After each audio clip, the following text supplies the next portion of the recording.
Welcome to mega 9 TV. Uttar Pradesh ముఖ్యమంత్రి యోగి ఆదిత్యనాథ్ తనదైన పాలనతో దేశానికి ఆదర్శంగా నిలుస్తున్నారు. ఆయన తీసుకునే ప్రతి నిర్ణయాలు కూడా ప్రజలకు మేలు చేసే విధంగా ఉంటున్నాయి. తాజాగా అలాంటి నిర్ణయమే మరొకటి తీసుకున్నారు.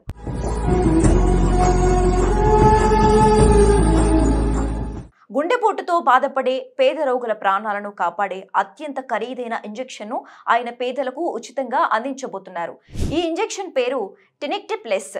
దీని ఖరీదు 40,000 నుంచి 50,000 రూపాయల వరకు ఉంటుంది. ఈ ఇంజెక్షన్ ఇచ్చిన వెంటనే రక్తనాళాల్లో ఉన్న రక్తం గడ్డకట్టడాన్ని తగ్గిస్తుంది.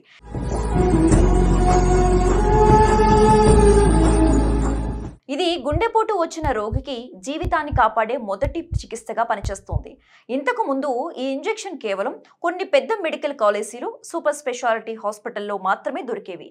ఇప్పుడు ప్రభుత్వం దీన్ని సామాన్యులకు కూడా అందించాలని నిర్ణయించింది. గుండెపోటు రోగులను కార్డియాలజీ విభాగాలకు చేర్చడంలో ఆలస్యం జరిగి ప్రాణాలు పోతున్నాయి. దీన్ని అడ్డుకోవటానికి ఎమర్జెన్సీ విభాగంలో వెంటనే ఈ ఇంజెక్షన్ ఇచ్చి తరువాతే పెద్ద హాస్పిటల్కి పంపించేలా అధికారులు ఆదేశాలు ఇచ్చారు.